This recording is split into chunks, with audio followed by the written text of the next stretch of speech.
on Islamophobia, in which we will have 4 presentations on China, India, France, and United Kingdom. The presenters will be, or the speakers will be presented by our moderator. Our moderator for this afternoon is a distinguished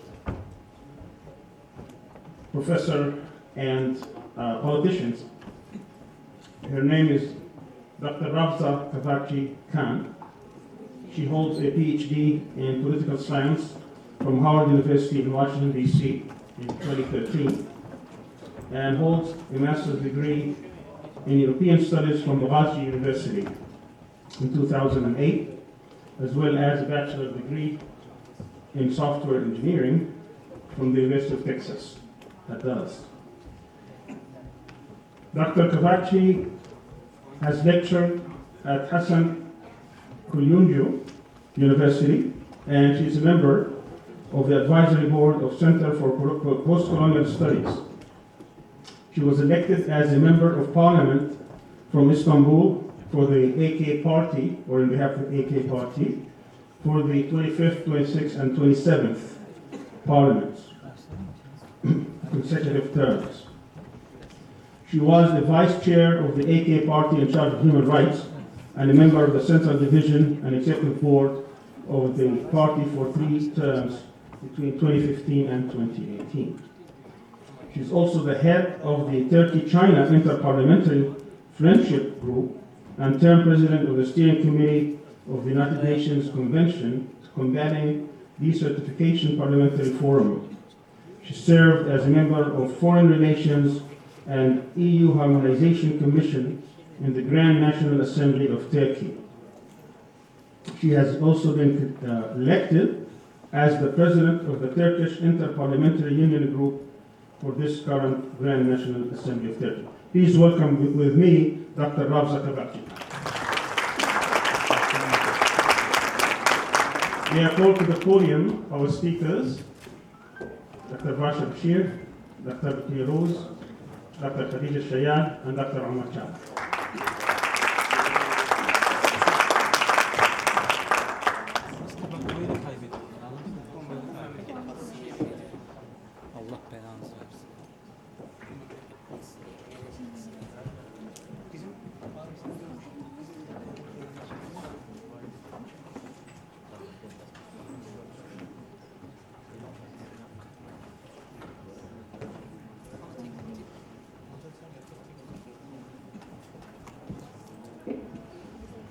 Thank you, Dr. El Aryan, for this very nice introduction, which also included words I hope I will deserve someday.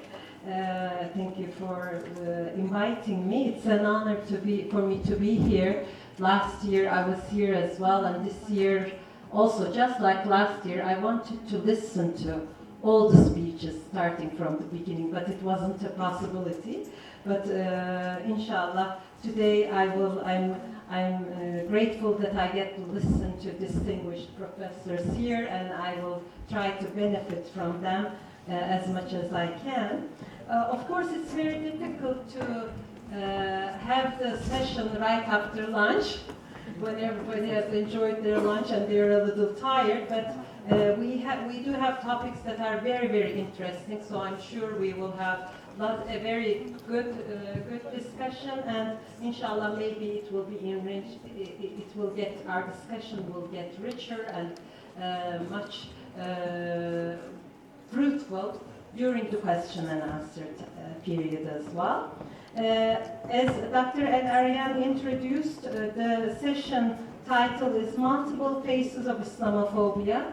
So there are those who, in political science and social sciences, and in other fields, people who object to the term Islamophobia as well, but that will not be our topic of discussion. But we will be looking at 2 different practices in different parts of the world. So let me just give a brief introduction of our distinguished speakers, give some information about them, and then I will ask according to the list here. We will start with Dr. Varsha Bashir, and then continue, if it's okay, from the list of the speakers as it was given in the program. So I will start with introducing Dr. Varsha Bashir. Varsha Bashir is an academic and political commentator from Kerala, India. She obtained her PhD in English language literature from the University of Kerala, working on a cultural analysis of postmodern spirituality and aiding literary works. She lifted her focus to media analysis, critically observing Indian media and Bollywood representation of Muslims, exploring in detail the relationship between religion, secular politics, and Islamophobia, with specific focus on India. The intersectionality of the global war on terror and the criminalization of Muslims as a major focus of her work. And she has been affiliated faculty with the Islamophobia Research and Documentation Project, Center for Race and Gender at the University of California, Berkeley, since 2014. Her publications include numerous journal articles on popular culture, Islam and feminism, and Islamophobia in India. She has been community spokesperson in media and works with grassroots organizations trying to foster interfaith coalitions, helping to challenge the escalation of Islamophobia and also atrocities against other marginalized identities like Dalits and Adivasis. Did I pronounce that right? Adivasis. Okay, thank you. Much proper. Thank you so much. Welcome, Dr. Bashir. And our second speaker is going to be Dr. Luwei Rose Luqui. Did I pronounce that right? Okay, I apologize because I should have asked earlier, but I just arrived here. So, Dr. Luqui is an assistant professor at the School of Communication at Hong Kong Baptist University.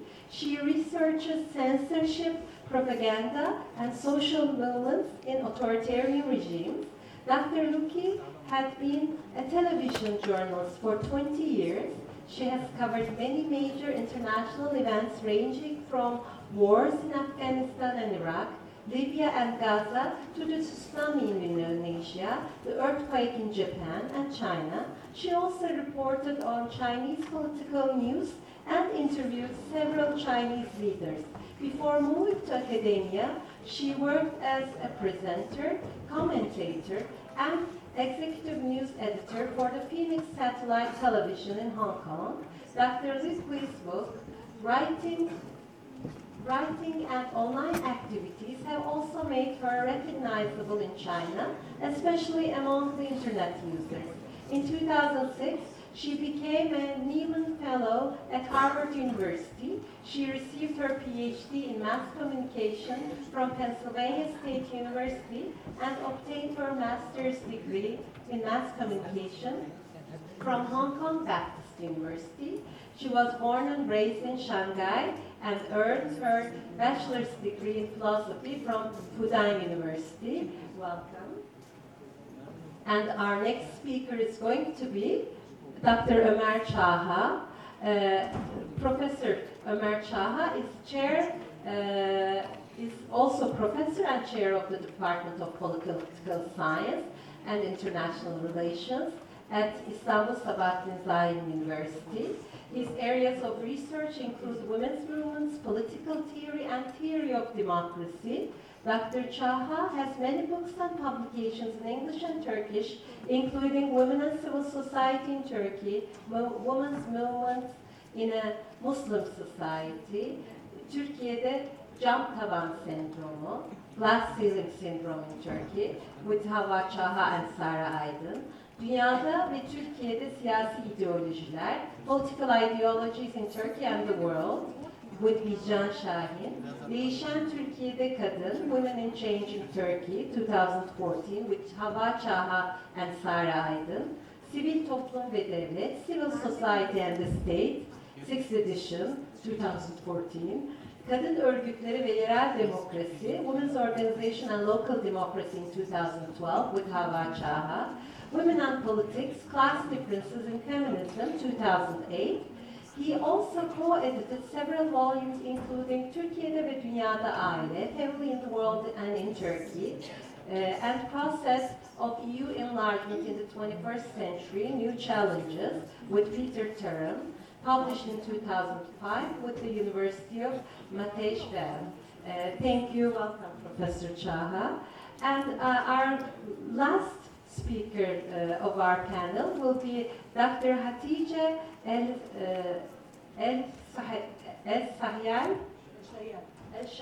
Okay, thank you. Dr. Khadijah Elshayyal was awarded her PhD in history from Royal Holloway University of London in 2014. She studied history at King's College London, followed by an MA in legal and political theory from UCL. Khadijah has experience in working with Muslims in media sector and also conducted research on various aspects of ethnic minority political engagement. Her PhD thesis looked at the development of identity politics among UK Muslims between the years 1960 and 2010 with a specific focus on issues relating to freedom of expression. She has particular interest in the ongoing development of identity and political expression among British Muslim groups and networks that are less often in the public spotlight, such as those working with women and young people. Additionally, she is interested in how the discourse around and practice of representation is developing within and between Muslim communities as well as externally.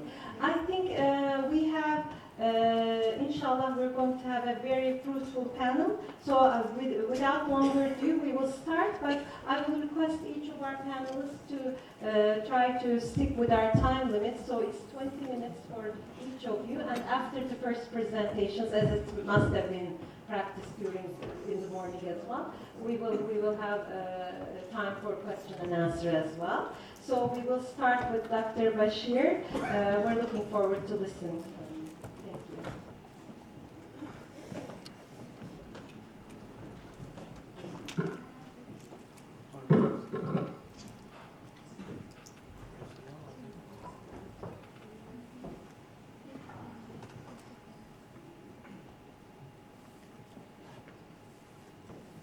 Assalamu alaikum and good afternoon, everybody. I'd like to begin by thanking Professor Aryan for this invitation and the warmth that I have received from the center, everybody related to the center. So with that, I'd like to begin, but then the problem is, usually Dr. Bazian also does this to me. He always starts me at the Berkeley conference for the post-lunch session. So that is one of the challenges that somehow falls on people like me and Rose, because our sessions become merged, because there is India, the elephant, the dragon, and all the other people we want to talk about, we want to focus on. I think with the first yesterday's session as well as today's session, the groundwork regarding all the theories are laid, the terminology is there, what is currently happening in the US is already done and discussed. So I was asked by Professor Aryan to provide an overview of Islamophobia in India, because that is something currently in discussion or currently in everybody's radars. But then I was thinking, how do I go about doing that in 20 minutes? India, it's a very rife history of partition, of animosity between two communities because of that partition. And the texts don't serve you much when you want to do this. So then I thought I'll dig into the text. But before that, because of the timing of this session, I'll just pull one trick. I have a short video clip so that I can just get all of your attention. कि जो मस्जिद का मसला है, ये राजनीति की जो है सबसे बड़ी दुकान है। अगर ये नहीं रहेगी तो जो है राजनीति इनको करने में थोड़ा दिक्कत होगी। This is the Babri Masjid issue. The masjid which was demolished by the Hindutva goons.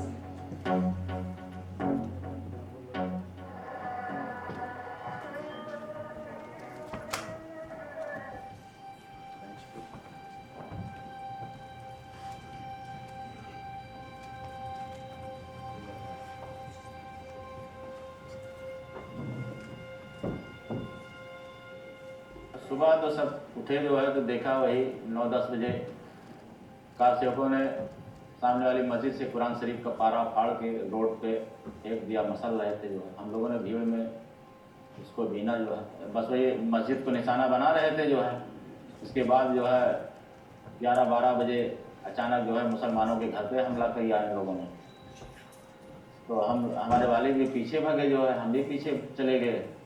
वालिद साहब हमारे दूसरे दिशा में भगे जो है, हम दूसरे तरफ तो उनको पा गए। हमारे चचा को, हमारे वालिद साहब को उन्होंने मार दिया जो है। हम चले गए, हमको वो शाम के मालूम हुआ कि तुम्हारे वालिद मार दिए गए।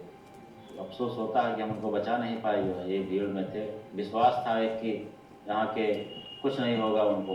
उनका कारोबार एक था, अच्छे पैमाने पर लकड़ी का काम करते थे, वुडन वर्क, हर मंदिरों में सप्लाई थी उनकी। लेकिन 6 दिसंबर 92 की घटना ने सब कुछ हम लोगों को बर्बाद कर दिया जो है।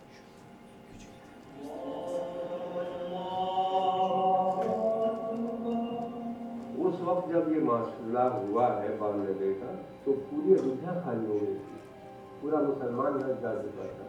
सिर्फ जहाँ बैठे हैं ये इलाके का एक भी मुसलमान नहीं गया था। शहादत को न दोहराई तो बेहतर है। बहुत बुरा दिन था वो, और खुदा न करे वो दिन बाद में लौट के आए।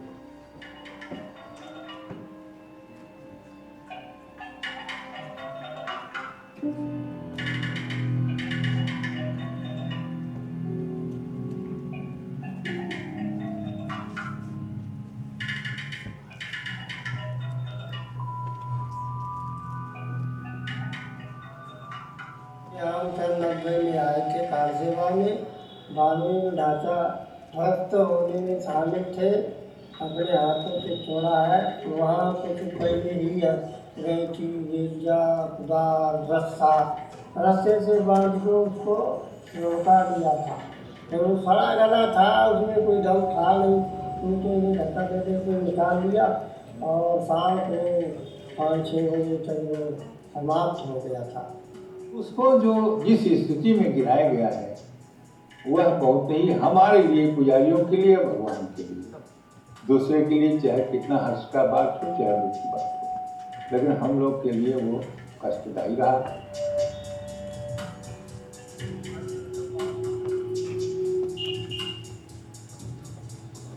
इंतजार में बैठे हैं, कभी फैसला आएगा। जैसे राम मंदिर, उन लोगों का एक राम चबूतरा वहाँ पे। Okay, so I can see everybody's attention is back with the conference. So, what you saw right now is after what happened. He is narrating what happened after the Babri Masjid was demolished. I wanted to use this video instead of something from Gujarat 2002, because I think Gujarat 2002 was something that the world noticed. Finally, there was this glaring light on India. Everybody was ready to, even Indians were ready to say that an anti-Muslim pogrom happened. So there was some kind of acceptance that this is happening in India. But then I would say, as an Indian, if we were to look at when did Indians, the liberal Indians, take note of something was wrong in India, that was with the demolition of Babri Masjid Mosque. Because it was no longer easy for them to just leave it at that, not say that the Hindutva party was gaining ascendance. So we can see, from there on we can see that the reporting of violence against Muslims got a bit more into the mainstream. but then it took 2002 to happen so that the world saw what was happening. So that was just a way of bringing attention. Let me say, so this paper, I have figured it out in a certain way so that I can finish within time. Professor Salman Said, in his essay, A Measure of Islamophobia, states, learning to see anti-Semitism, racism, or Islamophobia requires a skilled familiarity with particular language gains. Reading racism or anti-Semitism, and as he would argue, Islamophobia, is the skilled following of networks and making arguments. In other words, it is a rhetorical activity. This paper intends to undertake such a rhetorical activity of not just reading between lines, but that of digging within texts, texts that record, interpret, and analyze the long history of riots in India. In India's post-independence history spanning 70+ years, the only violence against Muslims in India that was termed a pogrom was the Gujarat 2002 massacre, for the scale of death, destruction, and glaring involvement of the state BJP government under Narendra Modi came into world view.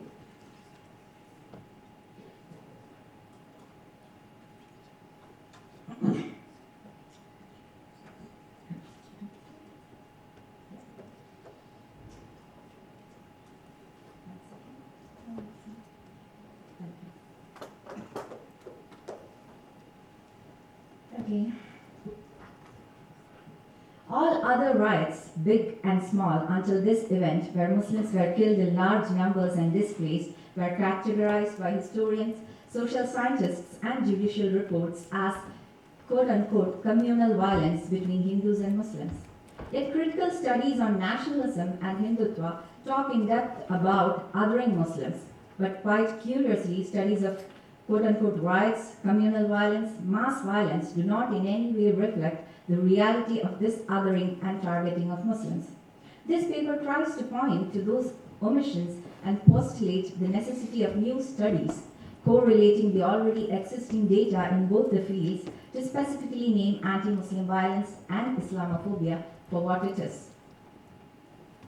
So, as you know, right now where India stands is this. In 2014, the Hindutva party came into ascendance, and everybody knows what went next. As we explained for the past 2 days, racialization of Muslims, they are being othered, they are termed as invaders. This invader theme can be seen resonating from all the riots till date, wherein the Assam NRC is happening, the National Registry for Citizens, how 4,000 million people have been shut out of the registry right now. So it didn't start just now. It is there. It started from before partition itself. Muslims are said as looted and plundered the pure nation, the women, and that is what we see. They are reclaiming with Babri Mosque. That's what happened in 1992. There were conversions. We were converting forcibly. This theme is again seen recurringly in the love jihad stories. If you were observant, you could see how there was this theme wherein the BJP was saying that Muslim men are trying to target and get Hindu women to fall in love so that they convert the pure Hindu woman and defile her. So this theme was recently there for the past 6 to 8 years. We have been successfully running this for inciting violence in India. Muslim men as virile. That is why there is this population scare that Muslims are going to suddenly become the largest population. They are going to overtake the Hindus. So this keeps happening. So this is how currently things are. But then, this was not always the case. This was not always clearly spelled out. Towards this, I mean, what I was saying, how I want to go about this rhetorical activity of finding out the language gains. Towards this, a brief close analysis of 5 major riots from 1969 to 1993 is attempted using studies of government-assigned inquiry commission reports and victim narratives available. The objectives are twofold. to trace the inherent involvement or at times complicit silence of major political parties in anti-Muslim violence spanning India's post-independence history. Also, one is to unveil the language game involved in recording anti-Muslim violence as mere communal violence, obliterating the carefully manufactured Islamophobia involved in these events. So because this time frame doesn't allow for detailed going into all these riots, I'd like to just quickly skip on to the statistics regarding the riots. But before that, I was to suggest to you that there are students here who do not know what kind of a demographic India has regarding Muslims. So just a quick overview. Although home to a Hindu majority, India has a Muslim population of 210 million people, with the second largest Muslim population in the world after Indonesia. Muslims, even though it is such a huge number, Muslims in India have remained in an abysmal state, and the Sachar Committee report, which was commissioned to look into it, noted that Muslim poverty rates are only slightly higher than that of the lower caste Hindus. Muslims make up 14.2% of India's population according to 2011 census, yet hold fewer than 5% of government posts and make up only 4% of the undergraduate student body in India's elite universities. The Muslim literacy rate ranks well below the national average, and reports also state that Muslims fall behind other groups in terms of access to credit, despite the fact that Muslims are self-employed at a far higher rate than other groups. This report also framed how there was a development deficit among Muslims. This was the main aim of the report when it came out. But then, I would say this report would also need to be implicated in this study, because the report does not anywhere mention anti-Muslim violence. So how are you going to look into why Muslims have this development deficit without actually speaking about the continued violence that has been played out on them? Without figuring into that, how could we do that? So the Sachar Committee report is one of the most acclaimed reports on Muslims because it factors everything else. But then I would say it is also Islamophobic in that it does not cover the most important factor, that is holding Muslim back. So from there, okay, we come to the riots part of it. India as a land of riots. This is the population distribution in India, if you want to look at it. We can see how the highlighted parts are where you have a higher concentration of Muslims. But see how it is stretched out in different parts. Okay. So these were the major riots that I looked into. Gujarat 1969, Delhi massacre of 1983, Delhi is actually, you won't, if you search Delhi 1984 for a riot, you won't find it, because it is written as the anti-Sikh violence or anti-Sikh massacre of 1984. So even there, I included it in this one because it brings the contrast.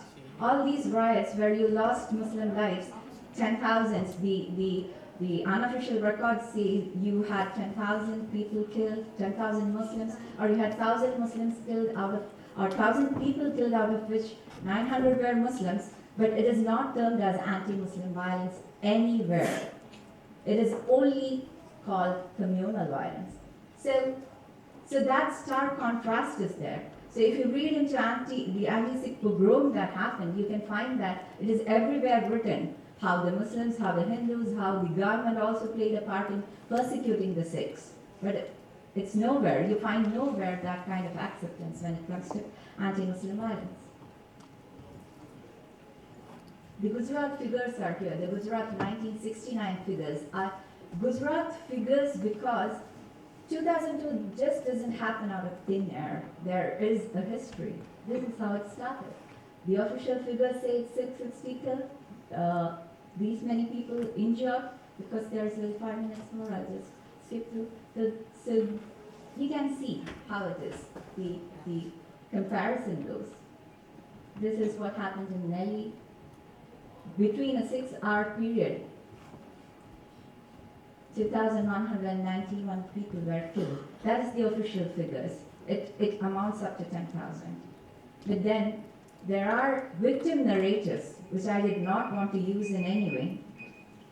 There are victim narratives which are so gory to read, you can't go through them.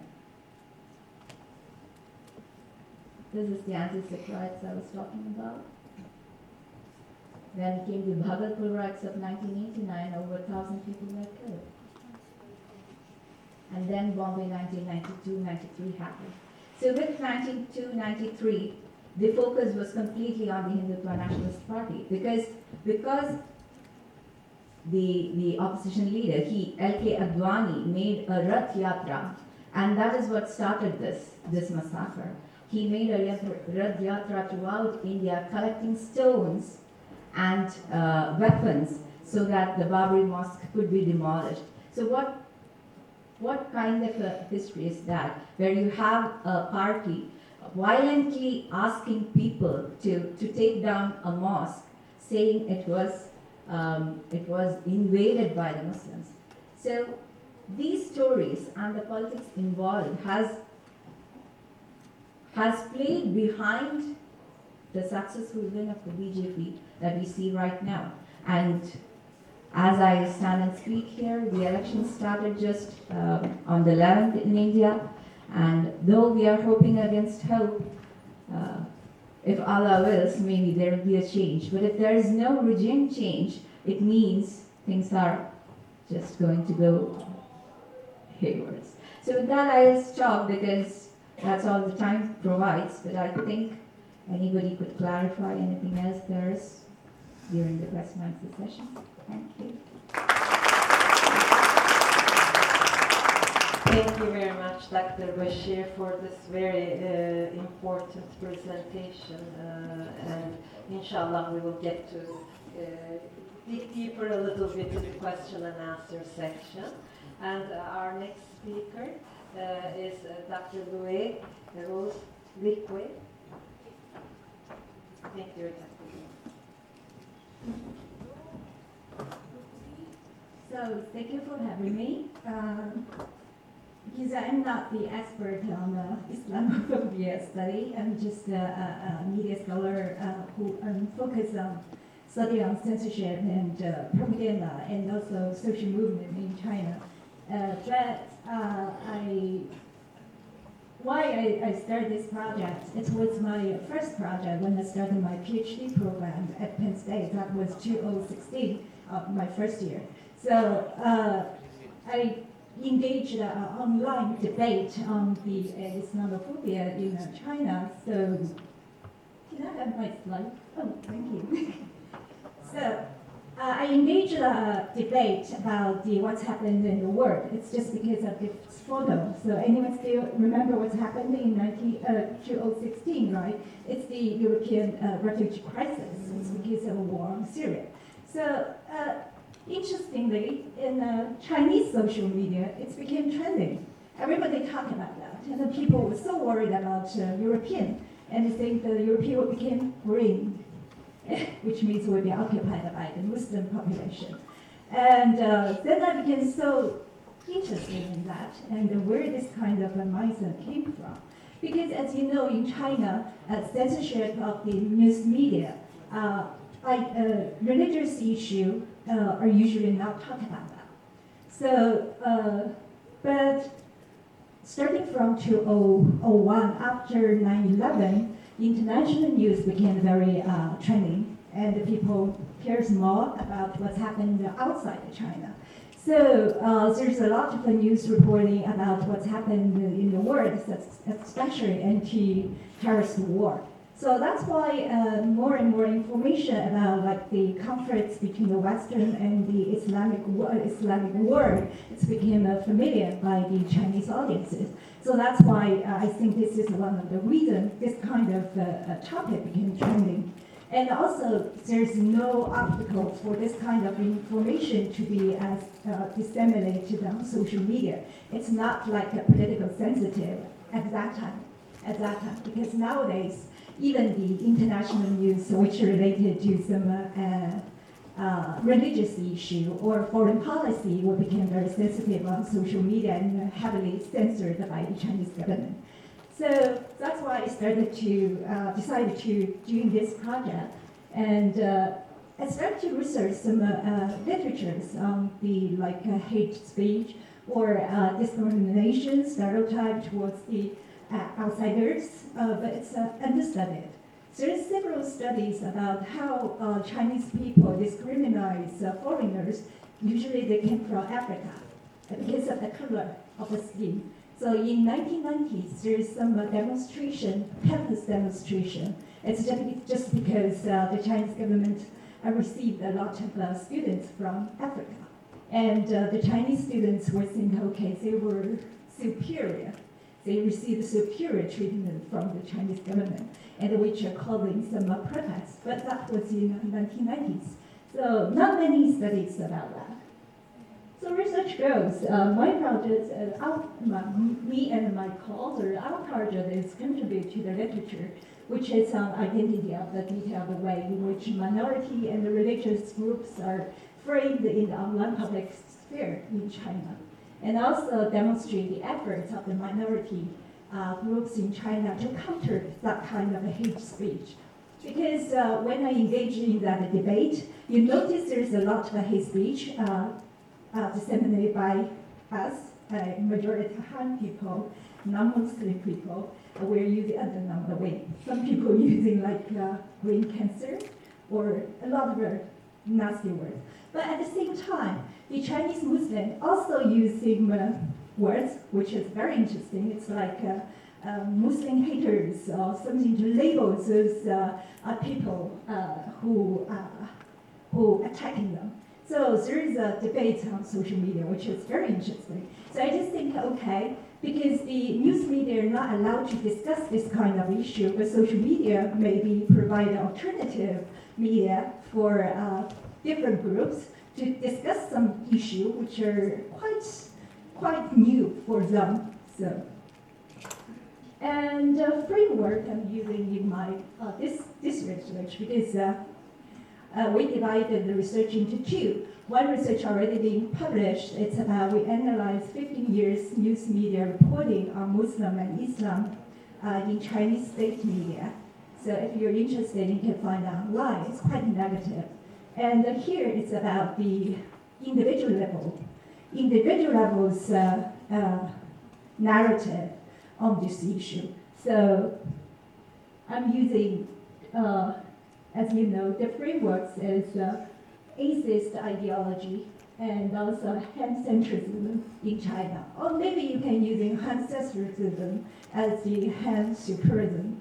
It's almost the same meaning or same functioning here.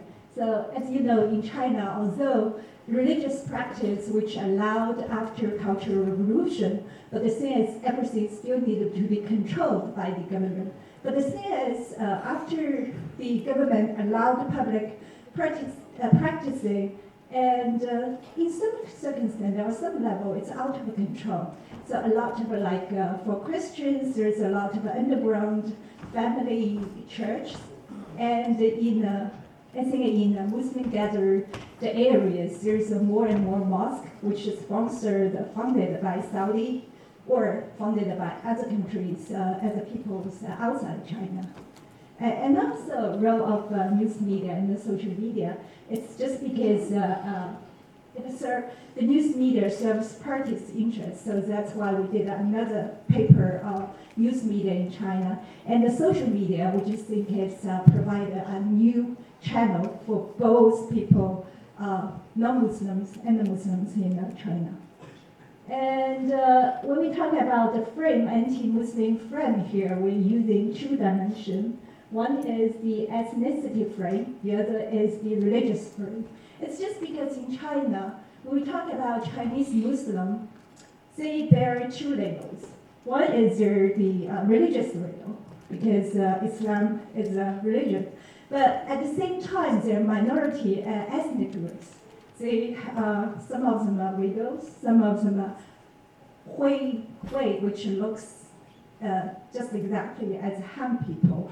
So they are both Muslim, but they belong to different ethnic group, and they act very differently.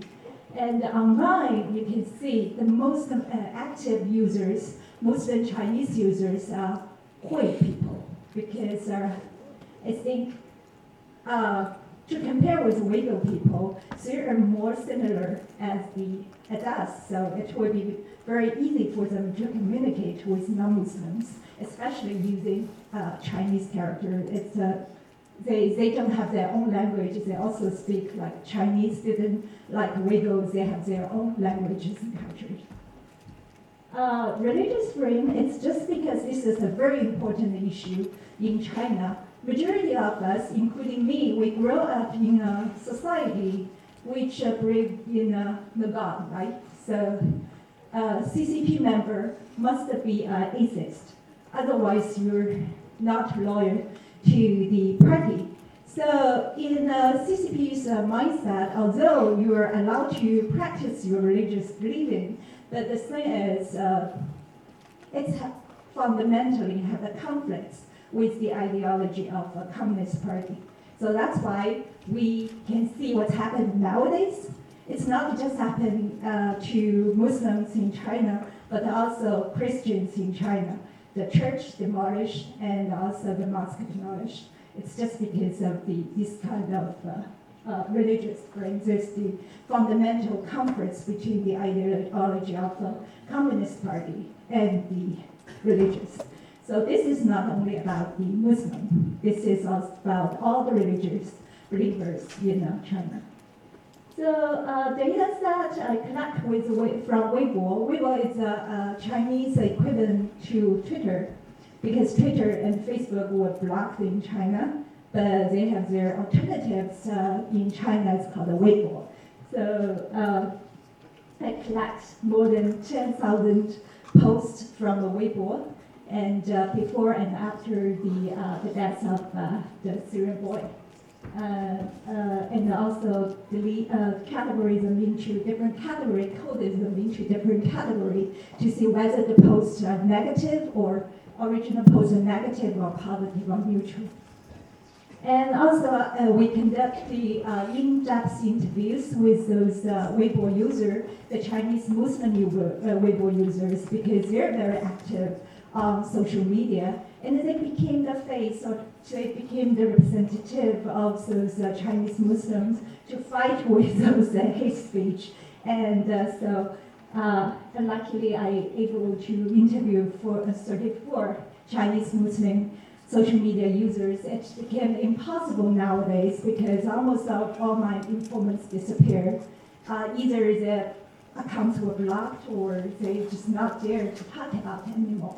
So luckily this study was conducted in 2016. Only like 2 years later, the situation totally changed. And also online participation, observation, because me personally is a very active social media user. I have over 7 million followers. So that's why I'm able to interact with them, because I think it's a bit of trust and maybe their impression of me, so that's why they're willing to talk about that. Yeah. So I think online participation observation is also very important to see what's happening online. And here are some findings. Here you can see we just coded all those posts, and the yellow one are the negative posts. So the percentage almost the same before and after. So the death of the Syrian boy is like a priming effect. But before and after, the amount will increase dramatically, but the thing is the percentage of the negative posts almost the same. So it's not like a significantly effect on that. And also we category, just ignore legend. And it's a mistake when I captured them. So the percentage of various topics on Weibo posts, you can see majority of the posts, they're talking about religious, which is totally different. Let me see. This is the another study about the news media, state news media, 15 years news reporting on Islam and Muslim. Majority of the reportings are about anti-terrorism or extremism or conflicts. Religious issues are almost non-existent, and also culture, Islam culture, almost non-existent on the mainstream media. So, but it's totally different if you see the Weibo, the social media posts. Culture and the religious issues are heavily contained in those posts, which for me, I think this is a good thing. Although there's so many hate speech on social media, but at the same time, the variety or the diversity of the topics on social media is good. It's a beautiful thing. So that's why I never support like censorship. I just think although you have to facing like hate speech, the social media, it's a relatively level playing field which provide both sides to provide their opinion, and then they can talk to each other. And also some fundings, Chineseness versus the other. This is one of the things we found from all those posts and also the interviews, because the Chinese Muslims are regarded as not as Chinese. So a lot of the posts would say, go back to Arabia, or go out of China. It's just because they're considered to be the outsider. And some of the speakers already mentioned it's like an invader. So you can see the same things seems here. And some posts depict the habits of the Hui and of Muslim in general. It's just because they have different habits in their daily life. So their food, halal food, or other things will be usually marked by non-Muslim people in China. And also the policy of the Chinese government, because the Chinese government adopted like some policies to support the minority in China, which to show the harmony. But also it's just because minority groups, they usually located in a poor, relatively poor area. So that's why they got some benefits from economic benefits. And also like one-child policy are not used on those minority groups. So this also causing a lot of hatred or jealous or dissatisfaction or frustration among the Han Chinese people, because they just think, okay, you minority groups took so many advantages, from us, and so that's also causing a lot of hatred in the debate. And the religious frame is the atheists versus the believers. It's just because being an atheist, it has a very narrow understanding of religious, because it's not exist in the education system, not exist in the popular mass communication products. So for people who do not really anything, it feels very difficult to understand why you believe in God. So sometimes communication will be very difficult. And also atheist beliefs and problem dialogue. It's just because the dialogue will become very difficult. And what is the Chinese Muslims' strategy on Weibo? Passive defense. This is constantly seen on those posts. They're trying to defend and explain. And also contesting Han-centric public policy and the censorship. It's just because on social media, a lot of hatred, the Muslim hatred, they're very predominant public intellectual figures. They are influential, they have a huge followers, but for those counter-narrative people are relatively less influential, so this is not balanced. And also some discussions and conclusion. My conclusion would say, at that time I was so optimistic because I think social media do provide an alternative platform for Chinese Muslims to defend themselves or to communicate with outside groups, which finally people can understand each other more. But the thing is, some of the Muslim friends, they just also support censorship because they think, okay, the hatred speech will be disappear and that everything will be fine. But the problem is they censored this side, and they also was censored your side, so everybody will be silenced. And now this is the situation now. So, as you can see, some updates is what's happening in Xinjiang, and also what's happened on the Hui gathered provinces. This morning I read the news, so the government started to demolish mosque it's not in Xinjiang, it's in Hui gathered province in Ningxia. So some people said, okay, they're using the same strategy in Xinjiang to Uyghurs now towards our Hui people. So that's not happening. And it's just because of the censorship on the social media. Nobody can to talk about that. And that means the hatred or Islamophobia would disappear. No, here you can see the New Zealand shooter became the hero on Chinese internet. This is the individual level. I'm never worried about that. It's just because some people will speak louder, which means not means everybody thinks like that way, but it's happened. It will never disappear, even you just silence everybody. But the most important is the eradication camp in Xinjiang. Nobody can discuss about that. And the most important thing is majority of the Han people in China, they support the government policy. They think it's a necessary or reasonable or justified policy towards the Uyghurs. It's just because the narrative and their impression about the Muslims in China. And sadly, so far, I think the Muslim countries, majority of the Muslim countries keep silent. So, so far, I think the Chinese government only care about the US government, and they do play that very important role, which is, I don't know why. And so, yeah, that's it. So this is, I think I'm just doing the individual level, what's happening in China about the Islamophobia. Now it's the time to do the government level, maybe do some analysis on their rhetoric towards Muslims. That would be a very interesting time to do that. Thank you very much. Thank you so much. This was very good timing. I thank all my speakers. And now it is time to listen to Dr. Omer Caha. As the only gentleman in the group, we're looking forward to hearing from you as well. Thank you so much.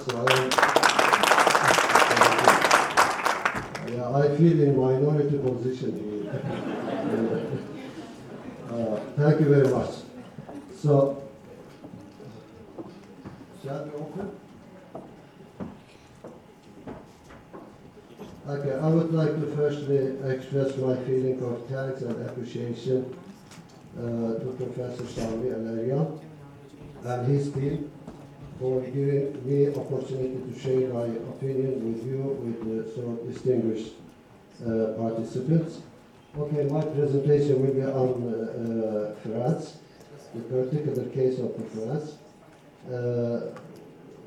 Well, France indeed, is like, in some respects, actually, it is one of the European countries, but in some respects, it has some unique conditions, and therefore the feeling of Islamophobia indeed is not less than the other European countries, in particular over the course of last decades.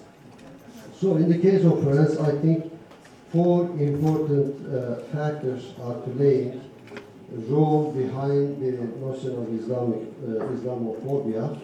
So the first one is historical subconscious, which is coming from the invasion of Muslims of the French territories, Spain, Portugal, etc.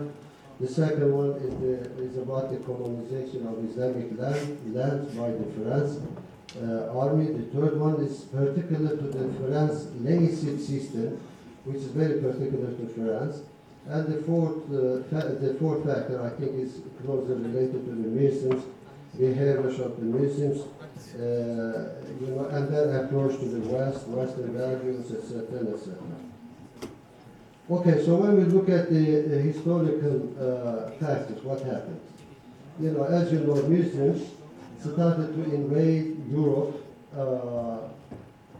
in 711, and just in 2 years they invaded almost all Spanish lands and Portugal, and then they attempted to also invade France, at least some cities here you see, like Narbonne, Varsha, Bordeaux, Montpellier, Lyon, Toulouse, they were all taken by the Muslims in a very short time. And then, the Franks, the main body of the French society, and the founder of the France, actually, and they started and they managed a war against Muslims, which is known the war, the battle, started in 732, and they defeated Muslims, in the Battle of Tours, and actually this battle, it was like a crusade. There were not only French army of France, but there were a lot of volunteers joining to this war on the basis of religious feelings. But at the center, were Franks. So this war gave the French people, I think, two important feelings. One, proud of defeating Muslims and actually stopping them, and preventing their occupation the rest of the European lands. And the second one, the subconscious based on the feeling of hatred and prejudices against the Muslims. And then, starting from 13th century onwards, so Turks from the eastern shore of the Europe, they attempted to invade some eastern and Central European lands, and their occupation indeed continued at least until 1682. Their siege of the Wien, and then the defeat of the Ottoman army was followed. So what happened? In 16th century, indeed, the basic idea and the basic actually motivation of the Western, in Western, of course, the European countries actually was to cleanse Europe from two enemies: Muslims, either Muslim Turks or Arabic Muslims, and the Jews. And actually, this is the motivation behind the revival of what is called the European identity. So in many countries, actually, the national identity indeed was based upon the anti-Islamic feeling prevailing in Europe. So the second factor, so I think the first factor behind what happened in France is closely related to this historical factor. So the second one is about the colonization of the Islamic world by the French army. As you know, the first land that was occupied by the French army was Algeria in 1830s, and then it followed by Morocco and Tunisia. And now what happened, as you know, Algeria was a province. It was not like a colony. It was accepted and formulated as a province of France. But we know that, over 120 years, both Algeria and other Muslim countries, actually, they became, a source of labor for the French, And also in the First World War, France benefited too much, as a soldier, as a soldier for army. So when we come to the 1950s, the first fundamental war against the France was started in Algeria. And don't forget that, this war indeed was started over the hijab as a symbol. When some French women in 1954 attempted to take out the hijab or the hijab of some Muslim women, it reacted, the reaction of some, leaders of the liberation movement. Indeed, most of the leaders of the liberation movement, they were not so religious, and they were not behaving, or moving under the religious motivation. But religious symbols, make a demarcation line between what is French and what is Muslim, actually, and that was hijab. After a very dramatic war, Algeria, received its independence, and then the other countries followed. So what happened as a result of this war? I think two feelings are important. One, the disappointment of losing a province which was perceived to be the part of France. And the second one, the feeling of hatred and prejudices against the Muslims. So here I would like to share two quotations with you. One of the quotations belongs to De Gaulle as a leader. So, in 1962 there was a referendum in the engine of France. So De Gaulle, actually most of French people, they were against referendum. They didn't accept that France, Algeria was a different country. But De Gaulle, he made a speech, and his speech, you see what he said. We are all, we are above all, European people of the white race, of Greek and Latin culture, and the Christian religion. The Muslims, have you seen them? With their turbans and their jilabs. You can see clearly that they are not French. Try to mix oil and vinegar. Shake the bottle. After a minute, they separate again. Arabs are Arabs, French are French. Do you think that French society can absorb 10 million Muslims, who tomorrow will be 20 million, and one day and the day after 40 million? If we integrate of all the Arabs and Berbers of Algeria were to be considered French, if we integrate, and if all the Arabs and Berbers of the Algeria were to be considered French, so how would we stop them from coming to metropole, where the standard of living is so much higher? My village would no longer be called Kolembe, with its ecclesia, church. However, it will be called Kolembe with mosque. So this is a fear, this is a fear under their conscious, how the Muslims, in respect of their number, culture, value, etc., seem to be a challenge to their civilization. So this is another quotation from the officials.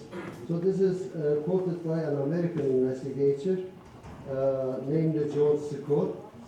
She tells that she was doing her PhD in 1967 in Population Registry Office. The quotation is like that. An Arab man would come in to declare the birth of a son. The workers would shake his hand, usually twice. When he arrived and departed, the interview was polite and formal.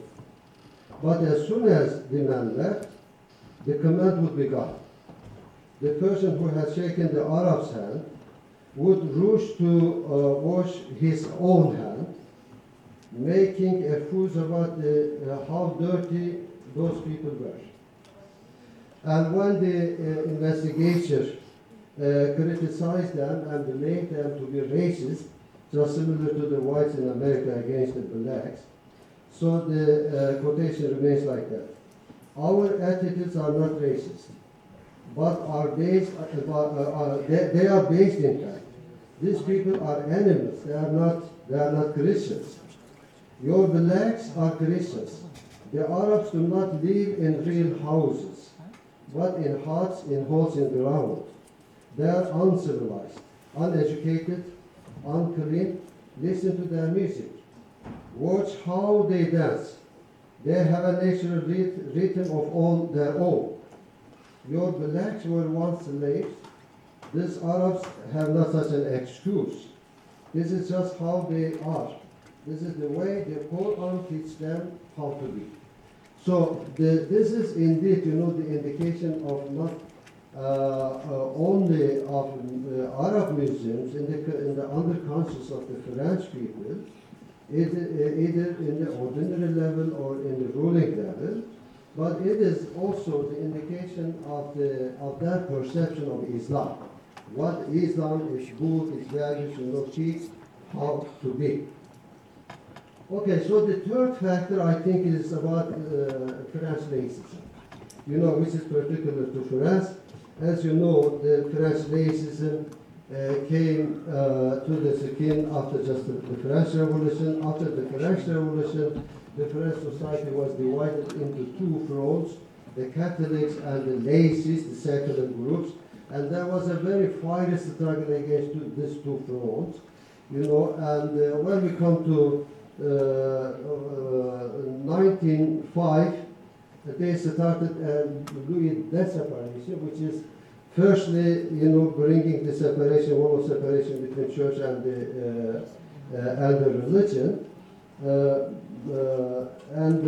After that, actually, they made a kind of, consensus with Catholic Church. So as the result of that, the ownership, the possession of the church and synagogue, started to belong to the state. But in return, the state, gave the usage of them to the relevant, religious communities. But their restoration, etc., they belong to the church, to the state. So, what is the result of French Revolution? Actually, two important results, I think, are to be remarked. One, the development and creation of a neutral, what is called neutral. Indeed, it is, questionable how it is neutral, the neutral public sphere. And the second one, the replacement of the religion, religious values, with what they call reason. Okay, so, after Second World War, the Catholics, indeed, although they were in struggle, somehow in war against the Nazis for a long time, they made an ally with the German army, and when the Nazis were, cleansed from the France, and they started to shift their attention not to the political activities, but to the civil activities, in particular to the youth activities.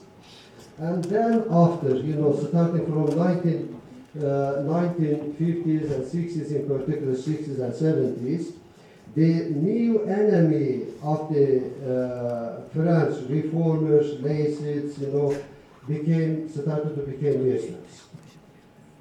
Michel Foucault says that the French society always need the head of king. Although we cut the head of king, still we need. So it indicates how the feeling of hatred and enemy is needed for the French culture, and it became really Muslims after that time. Okay, so what is the result of secularism for Muslims?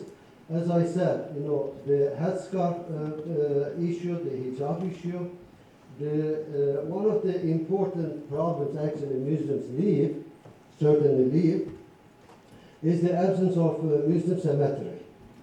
When you bury your dead, actually, if you are Muslim, you are burying according to Islamic tradition, Islamic values. But they are not alone, because the public sphere is under the domination of the state. It is controlled by the state over the value of over three French values: equality, liberty, and fraternity. And they assume that, we in the public sphere should be similar. So this is a homogenization of the public sphere, but this homogenization is indeed done over the Catholic values. So this is the reason why I'm calling, I'm defining the French laicism as like a Catholicism. Although they claim that it is purely neutral and based upon the reason, it is not true. And as in the case of the cemetery, it is based upon the Catholic values. Okay, so how about the role of Muslims? You know, we Muslims, actually, we always, you know, blame the Western societies, the Western people, and how, you know, they have such prejudices, you know, feeling of hatred, etc., etc. But indeed, I think the role of Muslims are also important to be remarked. You know, in the case of France, you know, most of the Muslims living over there, they are, you know, the former colonists actually. And part of them, you know, they migrated to France for the employment. But the important thing, I think, here is the terrorist activities, in particular, started after September 11, and, you know, in 2015 and 16 in France, in the name of Islam or jihadi activities, you know, so they are, I think, related to the part of the Muslims. Okay, so what are the results, you know, of all this?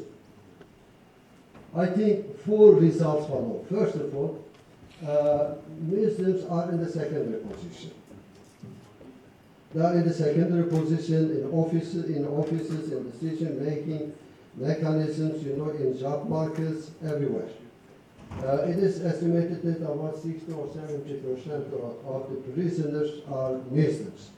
So the second one, they have limited freedoms, and as the third one, they have prejudices and hatred, you know, by the French society. So the image of Muslims they are terrorists, they are non-civilized, and they are colonists and poor, and attacks, you know, against Muslims in particular after 2015.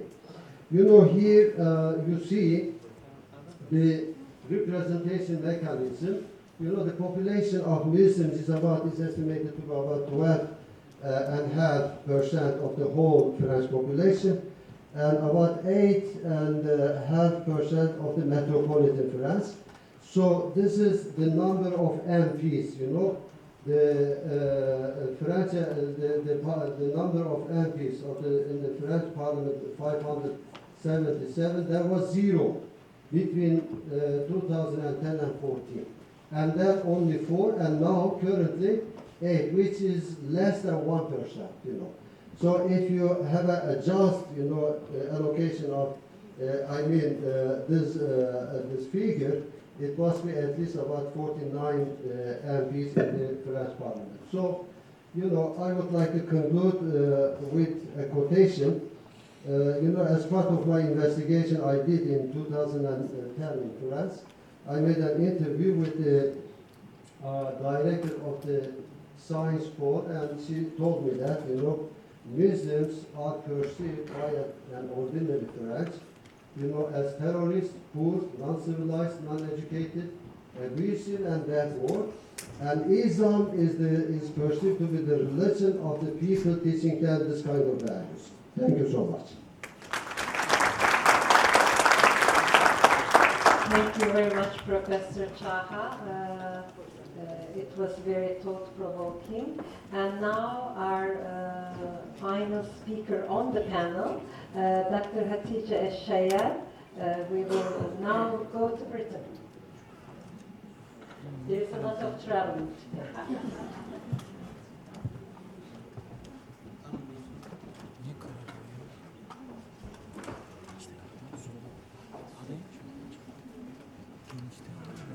Okay, I don't have a PowerPoint, so listen carefully. Thank you all very much, everybody. Assalamu alaikum. Thanks to everyone here at CIGA, and particular thanks to Dr. Sami for the invitation. It's a real privilege to be here. So today my talk is going to be based on some aspects of my recently published book on Muslim identity politics in Britain, which I am shamelessly plugging here. It's available online. I'm a historian by training, and this is a historical study, though it does make use of a number of interdisciplinary methods and approaches. So what I'm going to do is to give a potted background to how issues of discrimination and marginalisation have motivated and shaped British Muslim advocacy initiatives, and offer some reflections on the current situation. So the term identity politics is often used as a signifier of division, of nativism, of group self-interest. in today's highly charged and polarized political climate.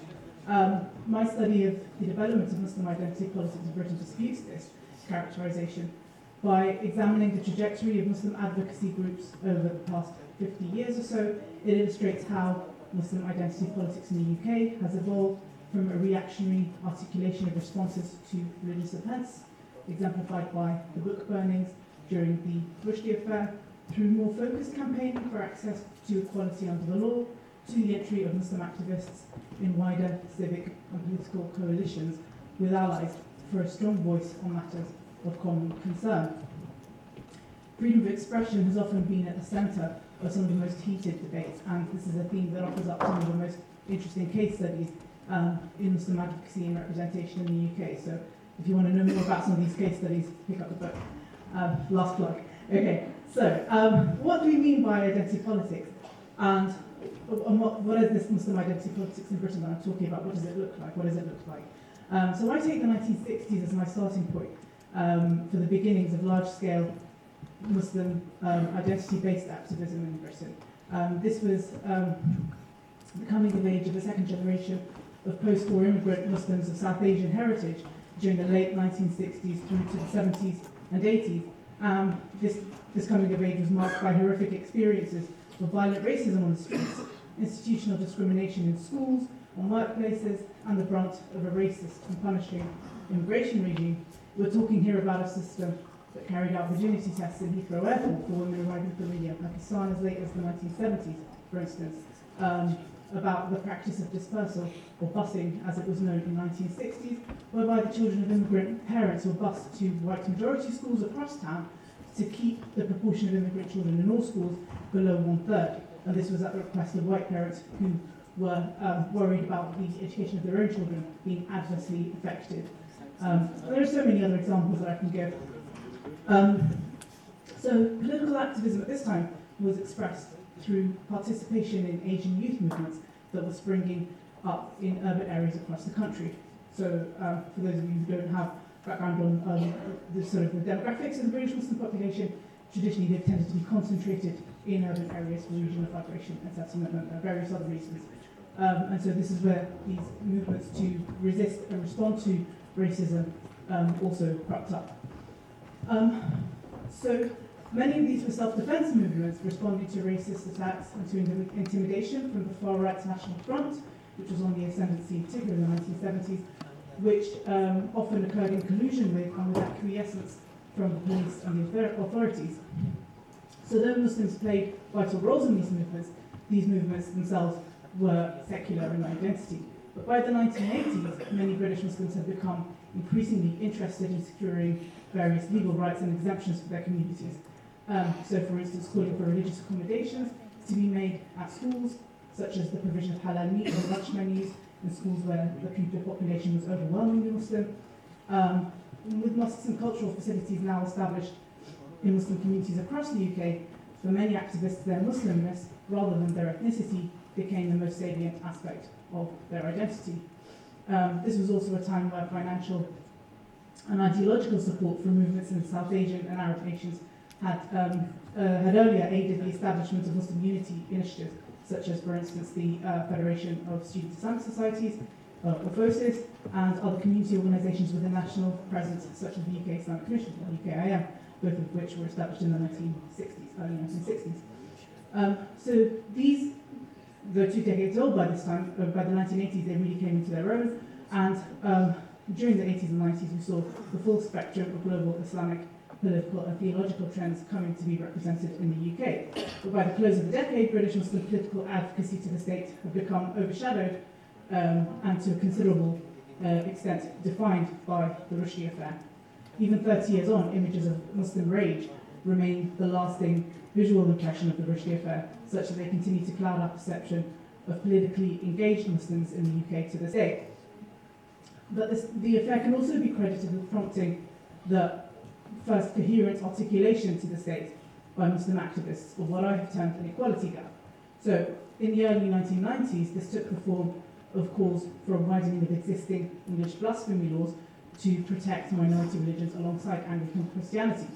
So in the early 1990s, the British really got people thinking about how vulnerable are we to attack as Muslims, and looking at the blasphemy laws that existed, realised that they only protected people who were members of the Church of England or against offence and blasphemy against their faith.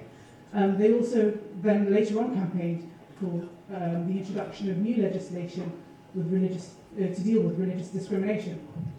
And for the next decade, this equality gap became a central theme around which the Muslim Council of Britain, or the MCB, as I'll continue to refer to it, built its advocacy and found its niche in New Labour's political project of engaging with minority faiths. During this time, notable gains were made in some aspects of this gap, addressing areas where Muslims had been excluded from parity of access or treatment. So, for instance, the first Muslim faith schools were granted equal access to state funding alongside existing Christian and Jewish state schools. The MCB also were key players in a campaign which secured a question on religion in the 2001 census, thus providing formal recognition for Muslims as a faith group. And by 2006, we saw the introduction of long-awaited legislation addressing, albeit weekly, religious hate crimes. Again, all of these were areas where there were gaps in the law that Muslims weren't protected by, but where other minority faiths were able to access protection due to other sort of subtleties in the law, which I won't go into here. But then we saw, obviously, the turn of the millennium, post 9/11 and post 7/7 war and terror era. Securitization and escalating Islamophobia have resulted in new areas where inequality is being experienced by British Muslims. So in the wake of 9/11, Muslim advocacy groups and activist groups in general were pushed into the limelight as they focused their energies on firefighting in the name of a faith and communities that were increasingly considered suspect. As for 7/7, what this did is it precipitated unprecedented levels of introspection among British Islam spokesmen, and they were predominantly men still at that stage, as they faced up to the reality of violent extremist influences in their communities. This development, combined with a changed approach from the state, emphasising conditionality in its engagement with Muslim organisations, has meant that the MCB and other communal advocacy groups have undergone a period of adaptation to a changing political situation. So, focusing a little bit on the MCB here, they in particular experienced an official freezing out of its already fraught relationship with the new Labour administration between 2008 to 9. And although this was short-lived, it has never regained its previous privileged position as state interlocutor to British Muslims again. The emergence of numerous counter-extremism bodies since 2005 has also contributed to the MCB's loss of its privileged position vis-à-vis the state. Now, these bodies, they've been mentioned by others, and not just in the UK, are run largely by former radicals whose central claim to credibility is having been on the other side. Many are supported financially and strategically by the state, almost becoming good Muslims as a sort of professional vocation. 3 successive conservative-led administrations have made crystal clear that their disdain for entertaining the political conversation any Muslim voices deemed to fall foul of actively promoting British values. And again, British values as defined by these conservative politicians. Muslim activists have responded either by complying with this demand and thus effectively acceding to the state a role in deciding what constitutes acceptable forms of religiosity or theology, or by disputing the strain of engagement as flawed and preferring to operate outside of it altogether, despite this latter strategy placing activists outside the pale of any official recognition of the state. Now, this is recognition that a decade or two ago was craved by Muslim advocacy organisations and activists. So it's quite an interesting shift here. So a key critique of this feature of conditionality has been that firstly, it demonises individuals who adhere to more conservative understandings of Islam, but secondly also that it enables far-right hostility to Muslims and other minorities who, and finally, that it's given rise to witch hunts against Muslim activists whose views or associations are deemed to be at odds with the state's counter-extremist agenda. So a recent example of this, and it embodies all 3 of these critiques, is the Trojan Horse affair of 2014, where staff and governors at a raft of Birmingham schools serving overwhelmingly Muslim local populations were accused of entry of them. The idea that they were infiltrating a public institution to further a political agenda. Many of these schools enjoy significant autonomy from local government control, as per the Conservatives' flagship free school reforms, and it was quite clear that the governors who were drawn from the school staff, parent body, and the community had sought to reflect the students' religious and cultural heritage in the curriculum. However, in a securitised political climate, these choices were viewed with deep mistrust from the outset. So, for example, some investigators of the affair portrayed the inclusion of Arabic in modern foreign language teaching and a school organised trip to Mecca as causes of concern. Quite an interesting feature of this is that this, in particular, this Arabic teaching and the school organised trip to Mecca were a few months earlier were identified by inspectors as being examples of positive, inclusive practice in the school. And by extension, the staff and governors in the school were either suspected for their loyalty or seen as a threat to the nation. But despite these various unrelenting pressures, there remains a strong preference among many British Muslims to continue to identify publicly with their faith. So this preference is in no small part sustained by the recent rise in populist politics that's utilised divisive nativist rhetoric to foster another type of identity politics, one that's portrayed Muslims at worst as a threat to be eliminated, or at best as a parasitic drain on society's resources. Alliances in response to this have taken on a dimension of their own, and Muslim engagement within them has been a demonstration of this growing shift among British Muslim activists who are jaded by the identity politics of lobbying that had been favoured by their elders and cultivated by new Labour. So this shift has been towards a more upbeat, unapologetic and often more daring approach that's consciously rooted in Britain for Britain. So I'm going to give a couple of examples. I think I'll just give you one example of this, and that is the Muslim response to the Grenfell Tower disaster in June 2017, which I argue really demonstrated that this shift in activism holds deep resonance in local community institutions and grassroots. So from the organisation of immediate relief and shelter at a local mosque, to the development of a legal support hub, the provision of free counselling, befriending, funeral services, financial aid, all of these had in common, what they all had in common was the same outward-looking appetite for collaboration with diverse partners with a shared goal and the desire to organise collectively for the benefit of the affected community broadly understood. So while this was a Muslim response, in the sense that it was led by Muslim civil society, it was anything but exclusively Muslim in its outlook, in its contributors, or its intended reach. And a common feature of these initiatives, and many other examples like them, is that they appeal to young people in ways that the task of formal Muslim communal representation in the 1990s never did. So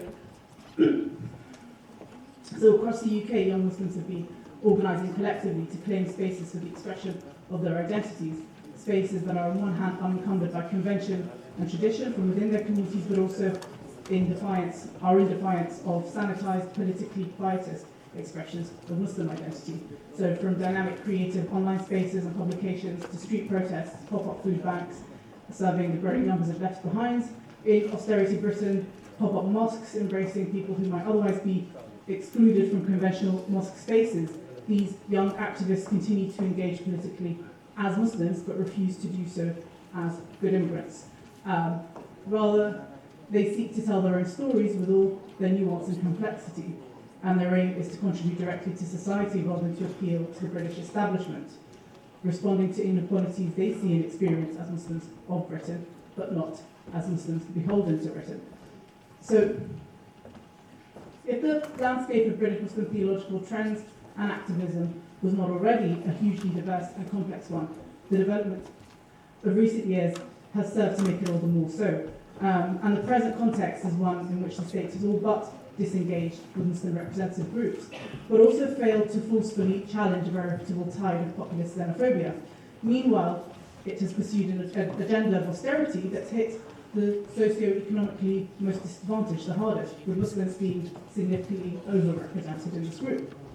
So Muslim activism within broad-based alliances has found common cause with a range of other minorities and disadvantaged groups, and crucially is at ease with championing others' causes on the basis of shared values and the pursuit of equality rather than group interests. The state's insistence and conditionality in its relations with Muslim organisations remains troubling and problematic from a governance perspective. Nonetheless, the situation's paid dividends to the MCB, again, to return to them, which has responded by focusing its energies less on securing a place at political top tables and more on capacity building in Muslim communities. And so, for example, it's taken ownership of national conversations among British Muslims on counter-terrorism. It's initiated long overdue exercise in modernising mosques and made conscious efforts towards slowly but surely acknowledging interfaith diversity and becoming more representative of the broad church, if you like, that makes up British Islam. And so this has contributed to avoid credibility for the MCB among British Muslims, and its current fortunes in this regard contrast significantly from 2001 to 2, when the organisation's initial reticence to oppose the Iraq War was interpreted as a sign of closeness to the Blair government. So, just to wrap up, while the equality gap that I mentioned, upon which Muslim activism in the 1990s developed, while the equality gap upon which British Muslim activism of the 1990s developed was justified around legal recognition and reform, the past decade or so has seen Muslim activists and campaigners focus on a changed equality gap. So, with substantive strides having now been made in the area of equality legislation, this is a gap that's concerned less with how the letter of the law is discriminatory, rather its focus is more on problems around its application, but also with official indifference towards deep-seated cultural prejudices. So I refer you to ongoing crises around Islamophobia within the Conservative Party, structural biases and otherization in different areas of public life. So catalyzed by crisis moments, the nature of Muslim communal representation, including relationships with the state and its institutions, has significantly altered over the years. The community leader model of Muslim identity politics of the fiefdom, the South Asian, middle-aged, Labour Party supporting men, which so dominated during the 1990s and early 2000s, has become a relic of the past.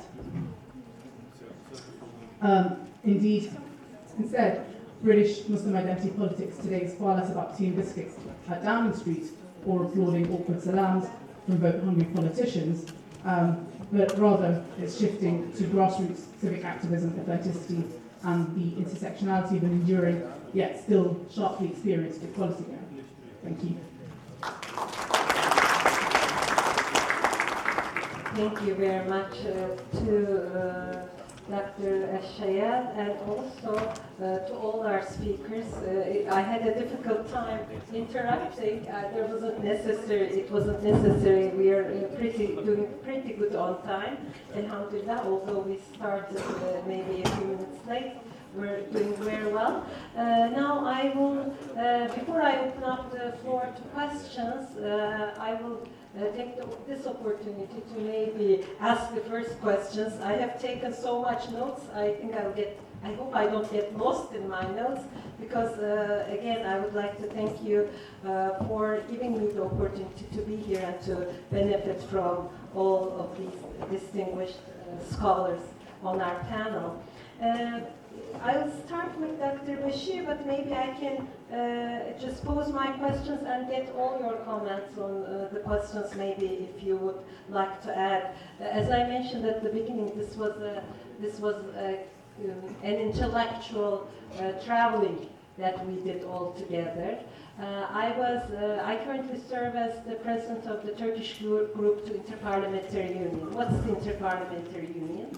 It's an international organization that was established in 1886, somewhere around that time, and before the United Nations and so-called Western international organizations, let me say. And 176 parliaments are a member of this Interparliamentary Union. So just 2 days ago, we were in Qatar. One meeting is held in Geneva, in Switzerland, and one meeting in another host country. And this time our host was Qatar. And during the meetings, Turkey is a member of this 12+ geographic group, which consists of a number of European countries. Some of them are mentioned here today. And during the meeting, something interesting happened. As Turkey, we were, and me in particular, myself, I was a candidate for a position in a committee on anti-terrorism, counter-terrorism. on the IPU. And normally, when there is, IPU is very careful about representation of women and men. So they have specific seats for 2 women for each geographic group. So 12 plus had to elect 2 women and 2 men for that position. And before it was my turn to be announced. The previous candidates, normally when you have one position and one candidate, what we do is we just clap in the group and that person is elected. There's no vote, there's no raise of hands. But interestingly, I don't know why, when I became the candidate, like other candidates, I introduced myself, but the questioning started. How did I define terrorism? And why was YPG-PYD defined as a terrorist organization, although it is fighting Daesh, ISIS? So all of these questions came. And one member state, I won't give any names, asked for a secret vote. When there is a secret vote, unlike the time when everybody is clapping, you have to get more than half of the votes. And there was a vote, I didn't get elected, and everybody was thinking, there's 1 seat for a woman and 1 woman candidate. What do we do? So the country that asked for a secret vote, the representative was going to each country's desk, asking them to have a candidate, woman candidate, to run against me. And a few minutes before that, there was a discussion, and I had told during the discussion that there was a discussion about hypocrisy, and Middle Easterners were blamed to be hypocrites. So I had said, well, there is hypocrisy everywhere.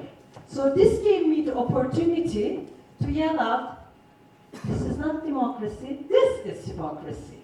So all the other candidates got a different treatment, I got a different treatment. I wonder why. So, speaking about Islamophobia, but of course, a door opens another door. You know, as we say in Turkish, once one door is closed, another door may open. This gave me the opportunity to mention this in the General Assembly, where everybody is present, without giving names, of course, and embarrass the people who were discriminating against me and my country. And later on, the discussion it went to other levels. But anyway, I was asked, as member of parliament representing Turkey, I was asked to chair the General Assembly, where normally only speakers of the parliament or vice speakers, second speakers are allowed to chair. So they needed someone. So they asked me, I said, okay, sure. But the reason I shared this is later on, second meeting in the closed group, same thing continued. So I kept thinking of Edward Said, Orientalism. If it's democracy, we can have democracy. We define democracy. We can change the rules of the game. They insisted that this is not discrimination. I told them, well, I thought I was treated unfairly. And at the last minute, what happened? Now, there is nobody elected. Still, there's one woman. And I said, I don't want to be a candidate anymore. It's not important. But anyway, we left it to the next assembly, just so there wouldn't be a Muslim woman in the representation. And all these nations are the ones who argue that they invented democracy. So it is. I listen to the speeches, and I keep thinking, oh, it's the same thing everywhere, no matter where you go. But I just wanted to share this personal, fresh experience with all of you. So it's unfortunately the similar thing everywhere. But as scholars, as people who are aware of this, it is our job to fight against it. And I know that as scholars need to be, academics need to be objective, but I think we also have a responsibility to present the truth. and present our perspective to the best of our ability, trying to be fair to all parties involved. Dr. Bashir, you talked about the fact that when there were massacres where Muslims' lives were lost, it was called communal violence, not anti-Muslim violence. It reminds me of many other instances in the media when we hear about terrorism activity where Muslim lives are lost, when it's called a madman, if it's somebody who is white, who is Anglo-Saxon, or who is from a certain nationality and background. And if it is somebody who has a name that sounds like a Muslim name, it's called Muslim terrorist. And even the reactions after the New Zealand is something we experienced all together again. So I wanted to get more of your comments, and if there's anything you wanted to add. Dr. Luqui, I wanted to ask you about the online fight against the hate speech. That's something you mentioned, and the fact that there was even amongst the Muslims, there was different, maybe should I say based on ethnic differences, there was different perspectives that were presented. I wanted to get more comments on that, please, if you could, because I found that very, very, very interesting. Sometimes I feel as a Turkish citizen, somebody who grew up here with Islamic values, I feel like some things are just ingrained with our genes. So I find myself thinking in a certain way, then I think, no, this is not Islamic. Because I mean, that's for me as a person, that's the highest, let me see, highest reasoning level. So I think, oh, no, this is not right. This is a thought that's too nationalist or too racist or too gender biased, even as a woman, because you're coded with that. You grow up in a society with certain codes, so it's difficult. I wanted to get more comments on that, please. And of course, Dr. Caha, when you talked about French racism and nationalism and laïcité, the hijab ban, something that unfortunately was the case in Turkey as well.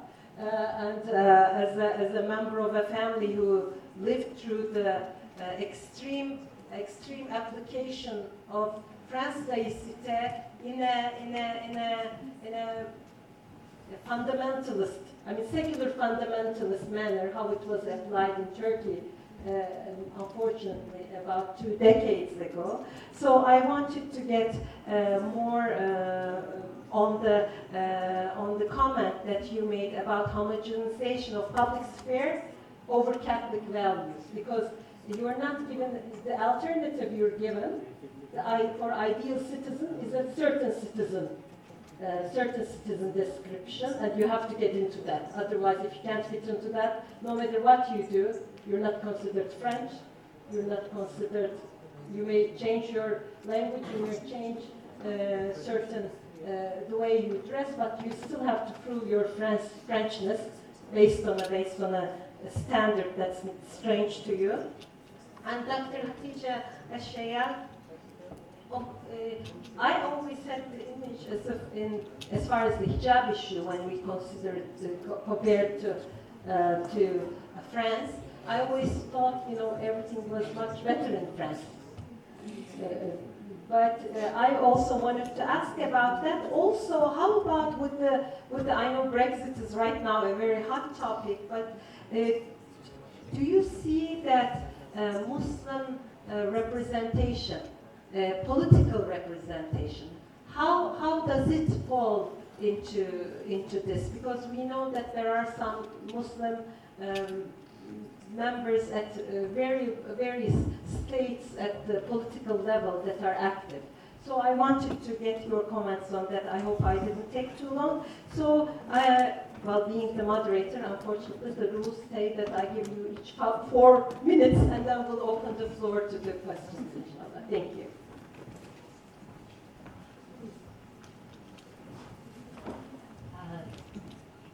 Thank you, ma'am, for sharing your very own personal story of facing Islamophobia, that too at such a panel. So, that as you asked me, how do I look at the way in India it is treated, how if it is a Hindu perpetrator or the crime is committed by somebody else than a Muslim, how it is seen. Well, I'd say if we look at Indian history,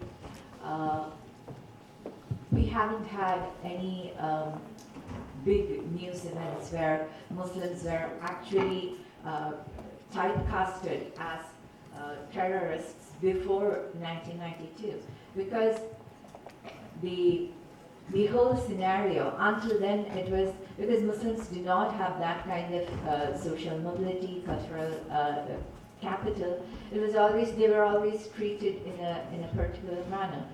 So then, as I said, riots came, and it is after 9/11, let's say, that suddenly we have a host of bomb blasts in India too. Well, there was one bomb blast soon after the Babri Masjid demolition.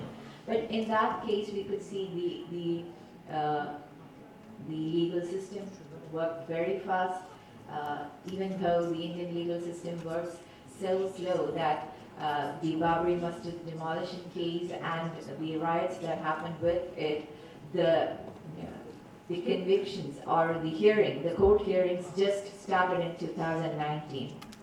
So they are still mourning the loss of their families, their properties, their displacement, and justice. It is not even started. The process even has not started. So we have this glaring injustice happening, but when it is bomb blasts, and most of them, well, as you see, it is said that the Indian Mujahideen committed the crime, or somebody else, it's the Jaish-e-Mohammed, or it is Pakistan infiltrators. But then, none of the Indian agencies has ever been able to bring proof that this actually was committed by them. So, we have this glaring way in which justice works fast when it is a bomb blast in which you implicate a Muslim. You don't have to prove it is a Muslim, but you just implicate them, you convict them.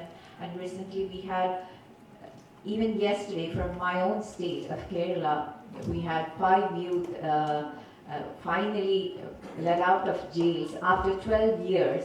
And what was the crime they committed? It was not a bomb blast, it was not anything. It was just a conference, but on a smaller scale, not this big, where they were speaking about Indian independence and the role of Muslims. So this was held on the eve of Independence Day, and it was supposed to be something where Muslims reclaim their history, speak about how we contributed towards independence. So this is what they were doing. And it was not a secret program. It was a publicized program where they sent out notices, the public was invited, but as you know, when Muslims group, it's like even Muslims have factionalism, so it's not like it's a popular conference. But then they were charged with conspiracy, they were charged with sedition, they were charged with laws like preventing unlawful activities.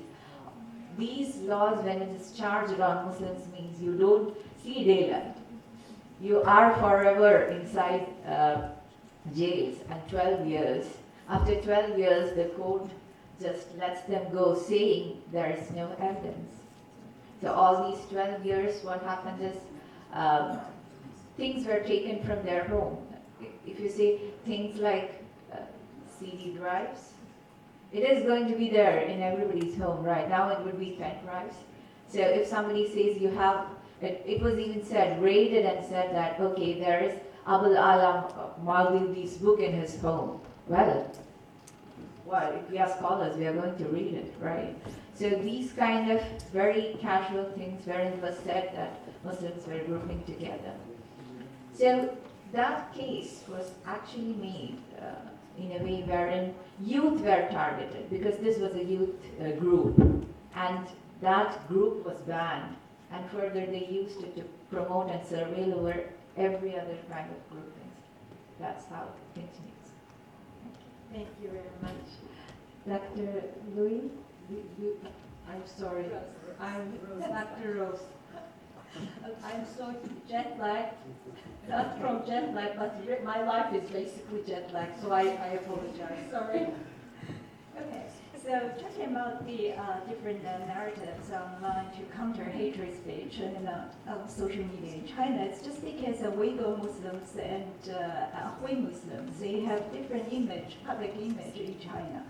So usually the Hui Muslims, they are allocated in different cities, and because it looks like us, so it would not be like a distinction in daily life.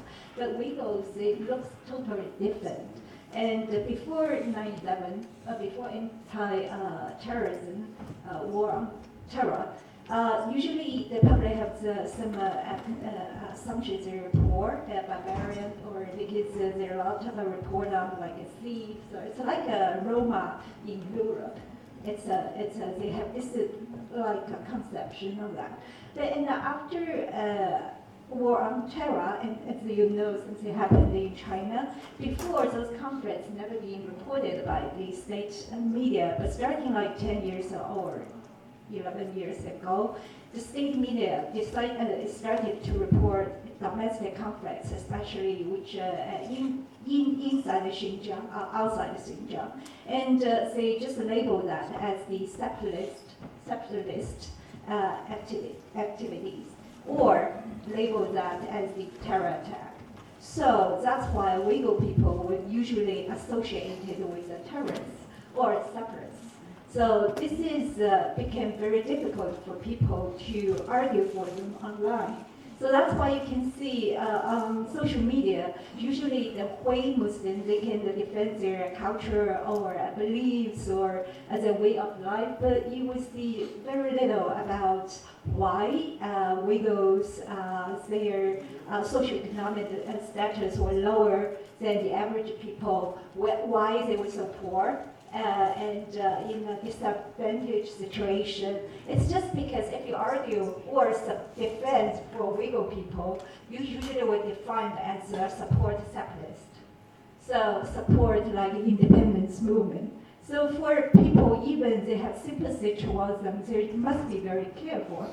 So I know I interviewed some people, they defend, they just explain some economic situation, give some facts, and their accounts were deleted. So that's the difficult situation for, I think it's getting worse for Uyghurs. Thank you. Dr. Caha? Thank you so much. I don't want to take so long time. Maybe you can get some contributions from the floor. When I published my book on racism and anti-Islam in France, one of my friends read my book and he told me that, Omer Caha, you are talking about Turkey, it's not France. You know?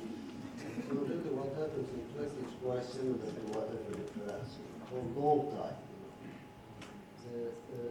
The understanding of secularism, its application, the homogenization of public sphere, anything like that, they were quite similar. Here I think two points are important.